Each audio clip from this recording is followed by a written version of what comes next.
Tapping కేసులో big twist నెలకొంది.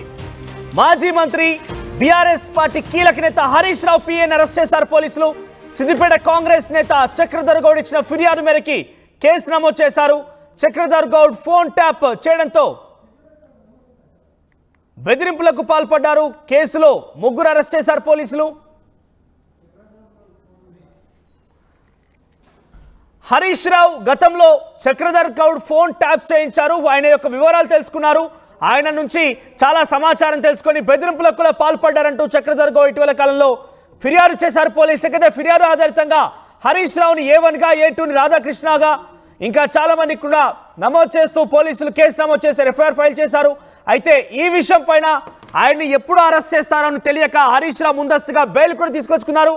హైకోర్టుకు వెళ్లారు. ఆయన అరెస్ట్ చేయదంటూ కూడా ఆయన కొంత తీర్పును తీసుకొచ్చుకున్నారు. మొత్తం మీద హరీష్ రావు విషయంలో మరొక big update అంతోంది. Harish Rao PA వంశీకృష్ణతో పాటుగా సంతోష్ కుమార్, పరశురాములు అనే ముగ్గురిని కూడా అరెస్ట్ చేశారు పోలీసులు. ఇదే వంశీకృష్ణ గతంలో మాజీ మంత్రి హరీష్ రావు వైద్య ఆరోగ్య శాఖ మంత్రి కూడా విధులు నిర్వర్తిస్తున్న సమయంలో ఆరోగ్యశ్రీలో చాలా పెద్ద మొత్తంలో అక్రమానికి పాల్పడ్డారు. అసలు వైద్యం చేయించుకోకపోయినప్పటికీ కూడా ఆయన బిల్లులు శాంక్షన్ చేయించుకున్నారు. ఆరోగ్యశ్రీలో చాలా కోట్ల రూపాయల కుంభకోణానికి వంశీకృష్ణ పాల్పడేట్టుగా మనందరికీ తెలిసిందే. వంశీకృష్ణ పేరు కూడా తెర మీదకి వచ్చింది. కొన్ని రోజుల పాటుగా ఆ విషయం చర్చనీయాంశమైంది. తాజాగా అదే వంశీకృష్ణని పోలీసులు మళ్ళీ ఫోన్ ట్యాపింగ్ వ్యవహారంలో అరెస్ట్ చేశారు. A1గా హరీష్ రావు ఉన్నారు ఈ కేసులో, A2గా రాధాకిషన్ రావు ఉన్నారు. ఆ తర్వాత వంశీకృష్ణ ఆయన హరీష్ రావు పిఏ ఆయన అరెస్ట్ చేశారు. తాజాగా సంతోష్ కుమార్ అరెస్ట్ చేశారు. పరశురాములు అనే వ్యక్తిని అరెస్ట్ చేశారు. ఒక రైతు దగ్గర నుంచి డాక్యుమెంట్స్ తీసుకొని సిమ్ కార్డు తీసుకున్నారు ఈ ముగ్గురు. అయితే ఆ సిమ్ కార్డు ఆధారితంగా రైతు కూడా తెలియదు ఆయన సిమ్ కార్డు తీసుకున్నారని డాక్యుమెంట్స్ పైన అనే విషయాన్ని. అయితే ఆ సిమ్ కార్డుతో చక్రధర్ గౌడ్కి పలుమార్లు ఫోన్ చేసి బెదిరించి డబ్బులు డిమాండ్ చేయడం, బెదిరింపులకు పాల్పడడం అనే సంఘటన కూడా జరిగినట్టుగా ఆయన ఆరోపించారు. గతంలో ఆరోగ్యశ్రీ సేవలో పనిచేస్తున్న వంశీకృష్ణ మరోసారి అరెస్ట్ కావడం, అది ఫోన్ ట్యాపింగ్ వ్యవహారంలో ముఖ్యంగా హరీష్ రావు పిఏగా ఆయన పనిచేయడం సర్వత్రా చర్చనీయాంశంగా మారింది. అయితే వంశీకృష్ణ అరెస్ట్ చేసి పోలీసులు ఎంక్వైరీ చేయబోతున్నారు. ఇంకా వంశీకృష్ణతో పాటుగా ఇంకెవరెవరు ఉన్నారు ఈ విషయంలో అనేది కొంత ఆసక్తి రేపుతోంది. ఫోన్ ట్యాపింగ్ కేసులో ఒక బిగ్ ట్విస్ట్గా ఉంది.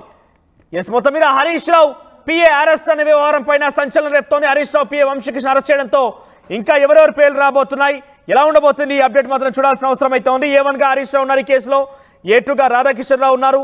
ఆ కేసులో వంశీకృష్ణ, సంతోష్ కుమార్, పరశురాములను కూడా పోలీసులు ఎఫ్ఐఆర్ నమోదు చేశారు. ఇది ముగ్గురిని ప్రజెంట్ అరెస్ట్ చేసినట్టు తెలుస్తోంది. సో గతంలో వంశీకృష్ణ ఆరోగ్యశ్రీ సేవలో ఆరోగ్యశ్రీకి సంబంధించిన అంశంలో కూడా పనిచేస్తూ అవినీతి పాల్పడడం తెలుస్తోంది. దీనికి సంబంధించి మరిన్ని అప్డేట్స్ మధు అందిస్తారు. మధు, ఏంటి హరీష్ రావు కూడా గతంలో ఇదే కేసు విషయంలో కోర్టును ఆశ్రయించారు. ఆయన కొంత రిలాక్సేషన్ తీసుకొచ్చుకున్నారు కోర్టు నుంచి. తాజాగా ఆయన పిఏ వంశీకృష్ణను పోలీసులు అరెస్ట్ చేశారు. అప్డేట్స్ ఏంటి? అంటే పంజాగుట్ట పిఎస్ లో దీనిపైన అప్పటికే చక్రధర్ గౌడ్ కొన్ని రోజుల క్రితమే కేసు ఫైల్ చేశారు. నా ఫోన్ ట్యాపింగ్ చేశారు, నన్ను బెదిరించారు ఫోన్ లో అనేటువంటి అంశాలపైన. ఈ విషయం పైన ఇప్పటికే హరీష్ రావు కూడా దీనిపైన హైకోర్టును ఆశ్రయించి బెయిల్ తీసుకున్నారు. క్వాక్ పిటిషన్ బెయిల్ పైన ఉన్న ఆయన ముందస్తు అరెస్ట్ కాకుండా ఆయన కోర్టును ఆశ్రయించినటువంటి సిచ్యువేషన్ మనందరికీ తెలిసిందే. కాకపోతే హరీష్ రావు పేషిలో మాజీ ఉద్యోగి అరెస్ట్ చేశారు. ఆయనతో పాటు మరొక ఇద్దరిని కూడా అరెస్ట్ చేశారు. చక్రధర్ గౌడ్ కు సంబంధించినటువంటి ఫోన్ ట్యాపింగ్ వ్యవహారం పైన ముగ్గురిని అరెస్ట్ చేశారు. ముగ్గురిని అరెస్ట్ చేసి ప్రస్తుతం కోర్టుకు తరలించారు. రిమాండ్ విధించినటువంటి సిచ్యువేషన్ ఉంది. అయితే గతంలోనే ఆయన నా ఫోన్ ట్యాపింగ్ చేసి వాట్సాప్ కాల్లో బెదిరించారు అనేటువంటిది గతంలో ఆరోపణ చేశారు. ఆ ఫిర్యాదు ఆధారంగా ఎంక్వైరీ చేసినటువంటి వాళ్ళకు పోలీసులకు కొన్ని విషయాలు వెలుగులోకి వచ్చాయి. దాంట్లో ప్రధానంగా సిద్దిపేటకు చెందినటువంటి ఒక మరణించిన రైతు ఆధార్ కార్డు ద్వారా సిమ్ కార్డు తీసుకుని ఆ ఫోన్ నెంబర్ ద్వారా బెదిరించారు అనేటువంటిది ప్రధాన ఆరోపణ. దాంతో పాటు చక్రధర్ గౌడ్ ఫోన్ ట్యాప్ చేశారు. ఆయన ఎక్కడికి వెళ్ళి ఆయన విషయాలు తెలుసుకునే ప్రయత్నం చేశారు. దాంట్లో ఈ వంశీకృష్ణ అనే వ్యక్తి ఉన్నారు. హరీష్ రావు పేషీలో పనిచేశారు ఆ టైంలో ఆరోగ్యశ్రీకి సంబంధించినటువంటి డిపార్ట్మెంట్ లో అనేటువంటిది క్లెయిమ్ చేస్తా ఉన్నారు. ప్రస్తుతం అయితే వారిని తరలించి రిమాండ్కి తరలించారు. ఈ మరణించినటువంటి రైతు ద్వారా ఆధార్ నెంబర్ ద్వారా సిమ్ తీసుకొని ఆ సిమ్ తో వాట్సాప్ కాల్ చేసి బెదిరించారు అనేటువంటిది ప్రధానమైనటువంటి ఆరోపణ. డబ్బులు డిమాండ్ చేశారు, ఇంకా ఇతర ఇబ్బందులు పెట్టారు, ఆరోగ్యశ్రీలో ఉన్నటువంటి వాటిని కొన్ని నిధులను పక్కదారి పట్టించారు, ఇలా అనేక ఆరోపణలు ఉన్నాయి. సో నిన్న అరెస్ట్ చేసినటువంటి దాంట్లో ముగ్గురులో వంశీకృష్ణతో పాటు సంతోష్ కుమార్, పరశురాములు అనేటువంటి వ్యక్తులను కూడా అరెస్ట్ చేసినట్టు డీసీపీ విజయ్ కుమార్ తెలిపారు. వీరందరినీ కూడా 28 వరకు రిమాండ్ కు తరలిస్తూ పంపినటువంటి సిచ్యువేషన్ ఉంది. సో చూడాలి ఈ విషయం కాస్త చర్చనీయాంశమైంది. చక్రధర్ గౌడ్ ని ఫోన్ ట్యాప్ చేసి బెదిరించారు, ఆయన టార్గెట్ చేశారనేటువంటిది. ఎందుకంటే హరీష్ రావు టైంలో ఆయన మంత్రిగా ఉన్న సమయంలో సిద్దిపేట నుంచి ఆయనకు వ్యతిరేకంగా ఈ చక్రధర్ గౌడ్ ఎక్కువగా మాట్లాడేవారు, పోటీకి కూడా నిల్చున్నారు. సో ఈ నేపథ్యంలో కాస్త ఆయనను ఈ రకంగా టార్గెట్ చేస్తారనేటువంటి విమర్శలు ఉన్నాయి. నిన్న అరెస్ట్ చేసినటువంటి వాటికి మాకు సంబంధం లేదు. గతంలో ఆ వంశీకృష్ణ అనే వ్యక్తి చక్రధర్ గౌడ్ కు సంబంధించినటువంటి స్నేహితుడే, కాకపోతే వాళ్ళిద్దరి మధ్య వ్యక్తిగత వైరాలను హరీష్ రావుకు ఉండండి. మనకు అందుబాటులోకి చక్రధర్ గౌడ్ వచ్చారు. చక్రధర్ గౌడ్ తో మాట్లాడదాం ఒకసారి. ఎస్ చక్రధర్ గౌడ్ గారు, ఏంటి నకిలీ డాక్యుమెంట్స్ తో సిమ్ కార్డ్ తీసుకోవడం, ఆ సిమ్ కార్డ్ ఆధారితంగా మిమ్మల్ని బెదిరింపులకు పాల్పడడం అనేది చాలా క్లియర్గా తెలుస్తోంది ఇక్కడ. సో మిమ్మల్ని ఏ రకంగా బెదిరించారనేది ఒక డౌట్ ఇక్కడ. అంటే ఏం జరిగింది ఈ విషయంలో కొంత క్లారిటీ ఇస్తారా?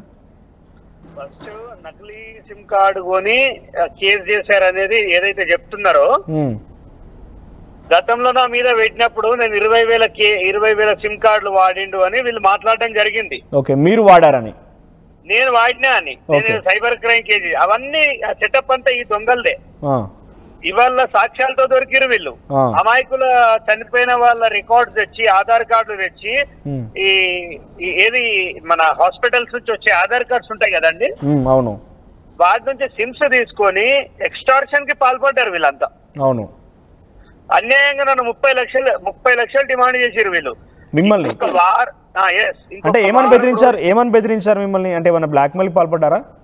ఎగ్జాక్ట్లీ. ఇప్పుడు ఎఫ్ఐఆర్ కాపీలో ఏదైతే నా మీద పోలీసు వాళ్ళు రాస్తారో అది 10 days బిఫోరే నాకు తెలుసు. నాకు దగ్గర కాపీస్ ఉన్నాయి అవి. ఓకే, అంటే నీ మీద ఇట్లా కేసు కాబోతుంది, నువ్వు మా సారు నీ మీద మొత్తం స్క్రిప్ట్ రెడీ చేసిండు, నువ్వు ఓకే అంటే నేను నిన్ను కాపాడుతా, నాకు 30 లక్షలు. ఎవరు? వంశీకృష్ణ ఫోన్ చేసిండు మీకు? ఎగ్జాక్ట్లీ. ఓకే, అంటే అప్పుడు గతంలో మీరు సిద్దిపేటలో కంటెస్ట్ చేయాలని సిద్దిపేటలో హరీష్ రావు వ్యతిరేకంగా చాలా ప్రోగ్రామ్స్ చేయడంతో వ్యతిరేకం అవుతోంది కాబట్టి మీరు కావాలని ఎఫ్ఐఆర్ ఫైల్ చేశారని మీరు ఆరోపిస్తున్నారు ఇప్పుడు.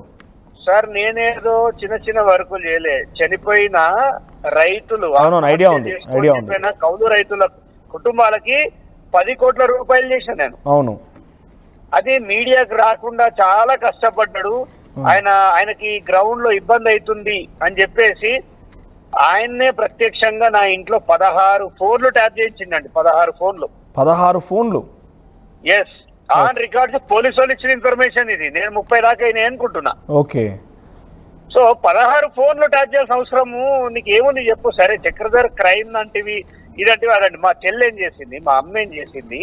మీ చెల్లెమ్మ ఫోన్ ట్యాప్ చేశారా? ఎస్, నాది, నా భార్యది, వాళ్ళ అమ్మది, వాళ్ళ నాన్నగారిది, మా అమ్మది, మా చెల్లిది, మా తమ్ముడిది, మా డ్రైవర్ది, నా లాయర్ది, నాతో సఖ్యతగా ఉండే వాళ్ళది. ఏం అవసరం అండి? కుటుంబం అవసరమా? ఈ రాధాకిషన్ రావు నన్ను మోకాళ్ళ మీద నిలబెట్టి వాళ్ళ మనుషులు సిఐలు కొడుతూ హరీష్ రావుకి వీడియో కాల్ చేసి చూపించారండి వీళ్ళు. ఇప్పుడు ఫోన్ ట్యాపింగ్ లో ఏటుగా ఉన్న రాధాకిషన్ రావు. ఎగ్జాక్ట్లీ. వెస్ట్ జోన్ మాజీ డీసీపీ రాధాకిషన్ రావు మొన్న లోపల పోయినోడు, బయటకు వచ్చాడు. ఈ హరీష్ రావు పాస్పోర్ట్ సీజ్ చేయాలి నంబర్ 1. ఇమ్మీడియట్ గా గవర్నమెంట్ తక్షణమే చర్యలు తీసుకొని హరీష్ రావుని, రాధాకిషన్ రావుని అరెస్ట్ చేయాలి. లేకపోతే మిమ్మల్ని ఏ కేసులో అరెస్ట్ చేశారు? అప్పుడు మిమ్మల్ని దానిపై కొట్టారు సీఎల్ అని చెప్తున్న టైంలో ఏ కేసులో అరెస్ట్ అయ్యారు? సార్, ఫస్ట్ నన్ను ఇంట్లోకి వెళ్ళి తీసుకుపోయి రేప్ కేసు పెట్టారు. కోర్టు నమ్మలే, ఇతను సంబంధం లేదని 9 days లో బెయిలిచ్చి బయటకు పంపింది. అరే వీడు ఏంది లోపలేస్తే ఇంత జల్ది బయటకు వచ్చిందని ఎవరి దగ్గరనో 11,000 రూపాయలు మోసం చేసిన అని చెప్పేసి సైబర్ క్రైమ్ కేసులు ఎరికిచ్చి 50 కోట్ల రూపాయలు మోసం చేసిండు, 50,000 మందిని మోసం చేసిండు అని చెప్పి west zone DCP Radhakishan team నన్ను, నా భార్యని కిడ్నాప్ చేసిర్రు. అప్పుడు ఇద్దరిని చిత్రవాదకు గురి చేసిరండి. అరెస్ట్ కాదు, మీరు కిడ్నాప్ అంటున్నారు. ఫస్ట్ కిడ్నాప్ అయింది. తర్వాత అప్పుడున్న Etela Rajender and so on leaders immediate గా అతన్ని ప్రెస్ కి చూపించాలంటే విత్ ఇన్ 24 hours లో సచ్చినట్టు ప్రెస్ కి చూపించారు. లేకపోతే రాధాకిషన్ రావు చెప్పిండు ఇళ్ళకి నువ్వు బయటకు పోయలేదు, నేను ఇక్కడైనా జైల్లో అయినా నేను చంపడమే అన్నాడు. నువ్వు బీఆర్ఎస్ లో జాయిన్ అయితే తప్ప నువ్వు బతికే ప్రసక్తి లేదు, నీ ఇజ్జత్ పోయే కేసులు పెడతాం, తలెత్తుకోలేవు నువ్వు అన్నాడు. అయితే ఆ కేసుల నుంచి బయటపడడం కోసం ఇప్పుడు మీకు ఫోన్ చేసి బ్లాక్ మెయిల్ చేశారు. అయితే ఆ కేసులు ముందే ఆ సైబర్ కేసు ఏదైతే నేను చెప్పానో రాధాకిషన్ రావు ఏదైతే చెప్పానో ఆ వంశీ అనేవాడు క్యాంప్ ఆఫీసులోనే పనిచేస్తాడు, హరీష్ రావు క్యాంప్ ఆఫీస్ లో. అవును. సో ఈ స్కెచ్ అంటే ఏదైతే జరుగుతుందో వీనికి ముందే తెలుసు ఇతను మిమ్మల్ని అరెస్ట్ చేయబోతున్నారు, ఏ కేసులు అరెస్ట్ చేయబోతున్నారు, ఇలా అంతా ఏప్రిల్ 28కి అరెస్ట్ చేసేది ఉంటే వీడు ఏప్రిల్ 12కే నాకు ఈ బ్లాక్ మెయిలింగ్ స్టార్ట్ చేసిండు. ఓకే, అవన్నీ అది ఏదైతే ఉంటుందో వాడి దగ్గర పెన్ డ్రైవ్ లో తీసేసుకున్నాడు ఆ ల్యాప్టాప్ లోకి వెళ్ళి, అదంతా నాకు పంపించి డబ్బులు డిమాండ్ చేసిండు. నేను ఇవ్వను, ఏం చేసుకుంటే మీకు ఆ కేసు మీ పైన కేసు అవ్వక ముందు, మీ భార్య మిమ్మల్ని అరెస్ట్ చేయక ముందే మీకు ఇన్ఫర్మేషన్ వచ్చేసింది, ఫస్ట్లీ ముందే వచ్చేసింది ఇలాంటి కేసు జరగబోతుంది అని చెప్పేసి నాకు ముందే తెలిసింది. అయినా కానీ నేనెందుకు ఇస్తా అంటే డబ్బులు డిమాండ్ చేసిరా? 30 లక్షలు. 30 లక్షల రూపాయలు. ఎవరెవరు? ఓన్లీ వంశీకృష్ణ నేను మీకు ఫోన్ చేసింది? వంశీ అండ్ టీమ్, దాంట్లో హరీష్ రావు ఈ ప్రస్తుత పిఏ శేషు అని ఉంటాడు. ఇప్పుడు కూడా హరీష్ రావు అతని మీద ఎన్ని ఆరోపణలు వచ్చినా వాడిని వదులుతలేడు. అంటే హరీష్ రావు ప్రాణం మాయలప్పకి ప్రాణం చిలుకలో ఉన్నట్టు హరీష్ రావుకు సంబంధించిన చాలా రహస్య విషయాలు ఈ శేషు అనేటువంటి దగ్గరనే ఉంటాయి. ఓకే, ఆయన కూడా మీకు ఫోన్ చేసిండా? యాక్చువల్ గా ది కింగ్ పిన్ వాడే ఉన్నాడు, మరి పోలీసులు ఇంకా వాడిని ఎందుకు పట్టుకుంటలేరో అర్థమైతలేదు. ఓకే, ఇప్పుడు మీరు ఎవరెవరి మీద ఫిర్యాదు చేశారు? మీకు అనుమానం ఎవరి ఫిర్యాదు చేశారు? ఇప్పుడు వరకు ఎంతమంది అరెస్ట్ అయ్యారు? సో అవన్నీ బయటకు ఇప్పుడు చెప్పొద్దండి, ఎందుకంటే తప్పించుకునే ప్రమాదం ఉంది. నేను చెప్పాల్సింది అంతా చెప్పేసిన, ఇంకా చాలా అరెస్టులు ఉంటాయి దీంట్లో. హరీష్ రావు డైరెక్ట్ గా, నేను బిఎస్పీ క్యాండిడేట్ అంటే దీంట్లో హరీష్ రావుని డైరెక్ట్ గా A1 గా ఇన్వాల్వ్ చేశారు కాబట్టి హరీష్ రావు ప్రమేయం పైన డైరెక్ట్ గా ఆయన ప్రమేయం పైన మీకు అనుమానం ఏంటి? లోకల్లో నా మనుషుల్ని ఆయన ఇంటికి పిలిపించుకొని 1-to-1 ఫేస్ టు ఫేస్ మాట్లాడిండు. ఏమని చెప్పారు వాళ్ళకి? చక్రధారి గురించి ఇన్ఫర్మేషన్ ఇస్తే వాని నెక్స్ట్ మూవ్మెంట్స్ ఏందో చెప్తే డబుల్ బెడ్రూమ్ ఇల్లు ఇస్తా, 10 లక్షల క్యాష్ ఇస్తా. ఓకే, హరీష్ రావు ఫోన్ నంబర్లకి వెళ్ళి ఫోన్ నంబర్లు వచ్చినాయి, స్క్రీన్ షాట్స్ ఉన్నాయండి. ఓకే, అండ్ డైరెక్ట్ గా మీకు సంబంధించిన అనుచరులకు ఫోన్ చేయడం 9886199999 నంబర్. ఓకే, మీరు బహిరంగంగా చెప్తున్నారు, వద్దు మాకు మెసేజ్ చేయండి తర్వాత. జస్ట్ చెప్తున్నాను, ఈ నంబర్ అది బహిర్గతం అయిపోయింది ఆల్రెడీ ఆన్ రికార్డ్స్. నేను యూట్యూబ్ లో 1 year to 1.5 year బ్యాకే చెప్పిన. ఇది ఎవరి నెంబర్ మీరు చెప్పేది? ఇది Harish Rao number, direct personal number నుంచి మీ అనుచరులకు ఫోన్లు వచ్చినాయి? ఫోన్లు వచ్చినాయి, రికార్డ్ ఉందండి, సిడిఆర్ ఉన్నది. ఓకే, ఇప్పుడు మీ దగ్గర బహిర్గతంగా అందుకే ఆధార్యతో చెప్తున్నాను. ఓకే, సో ఆ ఫోన్ ద్వారా మీ మూమెంట్స్ క్యాప్చర్ చేయడం కోసం హరీష్ రావు ప్రయత్నం చేసిండు. ఎస్, నా దగ్గర పనిచేసే డ్రైవర్ కార్ నుంచి సాయిలన్నీ ఇచ్చేటోని కార్ నుంచి అందరినీ ఆయన్ని మేనేజ్ చేసిండు. చక్రధర్ ఎలాంటి మూమెంట్స్ ఉంటాయి, ఎందుకంటే నేను బీజేపీలో వర్క్ చేసే క్రమంలో నాకు టికెట్ రాకపోతే నేను బిఎస్పీ నుంచి అయినా నిలబడ్డా గానీ బీఆర్ఎస్ కి లొంగలేదండి. రాధాకిషన్ రావు బెదిరించింది ఒకటే, నువ్వు బీఆర్ఎస్ కి జై కొడితే నీకు అద్భుతమైన లైఫ్ ఉంటది, నేను మాట్లాడుతూ హరీష్ రావు తోటి అన్ని సెటిల్ చేసుకుందామన్నాడు. మిమ్మల్ని బీఆర్ఎస్ లో జాయిన్ కమ్మని ఒత్తిడి తీసుకొచ్చారు, అప్పుడు జైల్లో కూడా ఒత్తిడి తీసుకొచ్చారు, జైలర్స్ తోటి. జైల్లో ఉన్నాక డిటెన్షన్ లో వేసి ఎంత చిత్రవాద పెట్టి తెలుసా అండి, నాకు నన్ను చంపుతారేమో అని అనుమానం వచ్చింది. జైల్లో కూడా చెప్పారు బీఆర్ఎస్ లకు ఖైదీలతో చెప్పించారండి, అన్నా ఎందుకు ఇది బీఆర్ఎస్ లకు అంటే ఖైదీలు కూడా బీఆర్ఎస్ పార్టీ వాళ్ళేనా సార్? మోటివేట్ చేయాలనుకున్నప్పుడు 1.25 లక్ష స్కెచ్లు వేస్తారు, నాకు తెలియదా అండి? ఎవడో చెప్పిస్తుండే, ఆ మాత్రం గుర్తించానా? ఇట్లా కామెడీగా తీసేసే ఒకప్పుడు పోలీసులు ఈ కేసును పట్టించుకోలే. ఇప్పుడు మీరు ఎట్లయితే అన్నారో అట్లా పట్టించుకోలే. బట్ నేను పట్టొడ్లకుండా సాక్ష్యాలు ఇచ్చిన, ఆరోపణలు ఎక్కడా చేయలే నేను. అప్పుడు ఇదే కేసు విషయంలో హరీష్ రావు రిలాక్సేషన్ తీసుకొచ్చుకున్నారు కదా కోర్టు నుంచి, ఈ కేసేనాది? అవునండి, ఎందుకు తీసుకొచ్చుకుంటాడు? నా మీద పెడితే కేసులు నేను కొట్లాడుతున్నా కదా, నువ్వు కొట్లాడొచ్చు కదా దొంగ కేసులు అని చెప్పి నేను కొట్లాడుతున్నా. మరి అతను కూడా అంటే వ్యవస్థల మీద నమ్మకం లేదా? ఎదుర్కోలేవా విచారణని? ఇప్పుడు పోలీసు వాళ్ళు పిలిచి విచారణ అడుగుతారు, దానికి ఆన్సర్ చెప్పు. నువ్వు ఎందుకు మొహం చాటేస్తున్నావు? క్లాస్కి ఎందుకు పోతున్నావు? సరే, నీకు న్యాయస్థానాల పట్ల నమ్మకం లేకపోతే నువ్వు రాజకీయ నాయకుడికి ఎట్లయినా ప్రజలకు ఏం చెప్దాం అనుకున్నావు? నేను ఇప్పుడు 4-5 కేసులలో కోర్టుకు వస్తున్నా, ఎందుకంటే నేను చేసింది ఏం లేదు, నేను ప్రూవ్ చేసుకుంటా జడ్జి గారి ముందట. మీరు ప్రజల్లో విశ్వాసం. సో ఫైనల్ గా మీరు ఏం డిమాండ్ చేస్తున్నారు? ఇప్పుడు 3 అరెస్ట్ చేసి రిమాండ్ కూడా పంపించినట్టు తెలుస్తోంది, పరశురాములు, ఆ తర్వాత సంతోష్ కుమార్, వంశీకృష్ణ ఇక్కడ మీకు కాల్ చేసి డైరెక్ట్ గా అయితే. అవును, రైట్. ఇప్పుడు ముగ్గురిని చెప్పండి. ఒక్కటి చెప్తాను, నేను సమాజంలో నేనేం స్థిరాస్తి పొలిటికల్ లీడర్ ని. హరీష్ రావు అనేటోడు ఆయన గడ్డొస్తున్నా అని నన్ను నానా ఇబ్బందులు పెట్టిండు. హరీష్ రావుతో ప్రాణహాని ఉంది నాకు. మళ్ళీ చెప్తున్నా, గత 2 ఏళ్ల నుంచి చెప్తున్నా. మరి డిపార్ట్మెంట్ ఎప్పుడు పట్టించుకుంటది? చచ్చిపోయిన తర్వాత గతంలో ఇట్లా అన్నడాన్ని హైలైట్ చేస్తారా?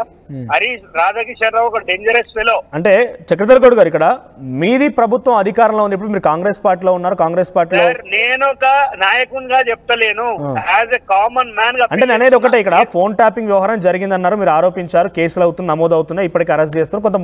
కొంత మీ ప్రభుత్వంలో కొంత పుట్ ఫార్వర్డ్ అయిపోయి నడుస్తోంది, మీరు ప్రాణహాని దాకా వస్తున్నారు. అంటే మీ ప్రభుత్వం ఇంకా ఆలస్యం చేసి ఇంకా ఆలస్యం చేస్తూ ఇప్పటికీ 1 ఏడాది గడిచిపోయింది. ఇప్పుడు ఏమైనా జరగాల్సింది జరిగినా, ఇంకేదైనా ఇబ్బంది పడినా కూడా మీ ప్రభుత్వానికే. ఆ ప్రభుత్వానికి అని ఉండదు. హరీష్ రావు ఏదో చేస్తే ప్రభుత్వం ఏం చేస్తే ప్రభుత్వం ఇంకా కూడా హరీష్ రావు నడిపిస్తున్నారా? సిద్దిపేటలో ఇంకా హరీష్ రావు నడుస్తుందా? ఖచ్చితంగా ఇప్పుడు ఆన్ రికార్డ్స్ చెప్తా, హరీష్ రావు సిద్దిపేటని వెళ్తుండు. ఇప్పటికీ ఇప్పటికీ కూడా సిద్దిపేట హరీష్ రావు చేతుల్లోనే ఉంది. అక్కడ నేను కాంగ్రెస్ లో ఎంత మూవ్మెంట్ తీసుకొచ్చినా హరీష్ రావు తన 30 ఏళ్ల రాజకీయ చతురత చూపిస్తుండ. అక్కడ ఇమ్మీడియట్ గా సీఎం గారు పట్టించుకోకపోతే, అదేం పట్టించుకోకపోవడానికి ఏముందండి? మనం సిద్దిపేట కీలకమైన స్థానాన్ని మనం ఇగ్నోర్ చేస్తే రేపు రాజకీయం హరీష్ రావే కదా మనకు థ్రెట్. రేపు కాంగ్రెస్ పార్టీకి థ్రెట్ కేటీఆర్ కాదు, హరీష్ రావు. ఓకే, అంటే ఇప్పుడు ఇప్పటికీ మీ ప్రభుత్వం అధికారంలోకి వచ్చిన సిద్దిపేట మొత్తం కంట్రోల్ హరీష్ రావు దగ్గరే ఉందంటున్నారు మీరు. దాని వల్ల నాకు ఏమన్నా ఇబ్బంది వచ్చినా పర్వాలేదు, కానీ బహిర్గతంగా చెప్తా, హరీష్ రావుని కట్టడి చేయకపోతే రాష్ట్రంలో మనం ఎక్కడ ఏం కట్టడి చేయలేం. హరీష్ రావు ఫస్ట్ సిద్దిపేటలో కట్టడి చేయాలి, అయితే మీరు చెయ్యాలి. ఆయన కట్టుబడి నేను ఎంత కష్టపడుతున్నా అండి. రేపు వాళ్ళ గవర్నమెంట్ వాడు ఏమని చెప్తుండు ప్రత్యర్థులతోటి, రేపు మనదేరా ప్రభుత్వం మనంతా చూస్తా అంటుండడు హరీష్ రావు. అంటే ప్రభుత్వం వస్తే రెడ్ బుక్ ఇండైరెక్ట్ గా చెప్పిండు, రెడ్ బుక్ లో చక్రధర్ గారి పేరే ఉందని చెప్పిందంట నిన్న ప్రెస్ వాళ్ళకి. అంటే నా ప్రాణాలు పోతే తెలిసినా గానీ ఇవాళ నేను ఇంత ధైర్యంగా నిలబడ్డప్పుడు నాయకులైనా పోలీస్ డిపార్ట్మెంట్ అయినా కొంచెం నాకు మోరల్ సపోర్ట్ ఇవ్వాలి. ఎందుకంటే నేను ధైర్యంగా ఉంటా అండి, నా భార్య పిల్లలు నా తల్లి చెల్లె ధైర్యంగా ఉండాలి కదా. సో ఒక మోరల్ సపోర్ట్. సో ఫైనల్ గా మీరు ఏం డిమాండ్ చేస్తున్నారు? ప్రభుత్వం మీరు అధికార పార్టీలో ఉన్నారు, మీరు ఏం డిమాండ్ చేస్తున్నారు ఫైనల్ గా? హరీష్ రావు పాస్పోర్ట్ సీజ్ చేయాలి, హరీష్ రావుని జ్యుడిషియల్ కస్టడీ తీసుకోవాలి, ఖచ్చితంగా అరెస్ట్ చేయాలి, రాధాకిషన్ రావుని లోపలేయాలి. అప్పుడే పిటిషనర్ కి కొంత ధైర్యం వస్తుంది వ్యవస్థల పైన. రైట్, థ్యాంక్ యూ అండి, will get back to again. So ఇది చక్రధర్ గౌడ్ వర్షన్. అయితే ఆయన పైన కేసు నమోదు కాకమునిపై ఈ వంశీకృష్ణ అనే వ్యక్తి తనకు అన్ని రకాల డీటెయిల్స్ పంపించి ఏ కేసులో లాక్ చేయబోతున్నారు, ఎలా లాక్ కాబోతున్నారు అని చెప్పేసి ఆ డాక్యుమెంట్ కూడా తనకు పంపించి 30 లక్షల రూపాయలు డిమాండ్ చేస్తారట. వాట్సాప్లో కాల్ చేసి ఫేక్ సిమ్స్ అన్ని కూడా క్రియేట్ చేసి ఒక రైతు దగ్గర నుంచి డాక్యుమెంట్ తీసుకొని ఫేక్ సిమ్ కొనుగోలు చేసి, అయితే దానితో పాటుగా వంశీకృష్ణతో పాటు ఇంకా చాలామంది ఉన్నారని చెప్తున్నారు. అయితే హరీష్ రావు పైన కూడా చాలా కీలకమైన ఆరోపణలు చేస్తున్నారు. ఆయన A1గా హరీష్ రావు ఉన్నారు ఈ కేసులో, A2గా రాధాకిషన్ రావు ఉన్నారు. ఇక వంశీకృష్ణ, సంతోష్ కుమార్, పరశురాముని ప్రజెంట్ అరెస్ట్ చేసిన పోలీసులు రిమాండ్కి తరలించారు. సో మరి ఈ ఫోన్ ట్యాపింగ్ వ్యవహారం ఎక్కడి వరకు దారితీస్తుంది, ఇంకా ఫోన్ ట్యాపింగ్ వ్యవహారాన్ని రాష్ట్ర ప్రభుత్వం ఎంత సీరియస్గా తీసుకొని ఈ విషయంలన్నీ కూడా బట్టబయలు చేస్తూ చూడాల్సిన అవసరం అయితే ఉంది. ఈ ఫోన్ ట్యాపింగ్ వ్యవహారం పైన గత ప్రభుత్వంలో అయితే ఫోన్ ట్యాపింగ్ జరిగిందనేది చాలా క్లియర్గా ఈ అరెస్ట్ ద్వారా మనకు అర్థమవుతోంది. హీరోయిన్ల ఫోన్ ట్యాపింగ్లు, ప్రముఖుల ఫోన్ ట్యాపింగ్, రాజకీయ ప్రత్యర్థుల ఫోన్ ట్యాపింగ్ అయితే గురైనట్టు తెలుస్తోంది. అయితే ప్రజెంట్ కూడా ఫోన్ ట్యాపింగ్ జరుగుతోందని చెప్పి గతంలో హుజురాబాద్ ఎమ్మెల్యే పాడి కౌశిక్ రెడ్డి పోలీసులకు ఫిర్యాదు చేశారు. సో మీరు చెప్పండి, ఒక సామాన్య వ్యక్తిగా ఫోన్ ట్యాపింగ్ అనేది డెఫినెట్గా అదొక అక్రమం, ఫోన్ ట్యాపింగ్ అనేది ఒక క్రైమ్. సో ఇంకా కూడా ఫోన్ ట్యాపింగ్ జరుగుతుందా అని మీరు అనుకుంటున్నారా? అసలు ఒక కామన్ మ్యాన్గా నిజంగా ఇటువంటి విషయాలు అనేది మంచిదా? అసలు ఈ విషయం పైన మీ అభిప్రాయం ఏంటి? కామెంట్లో తెలియజేయండి.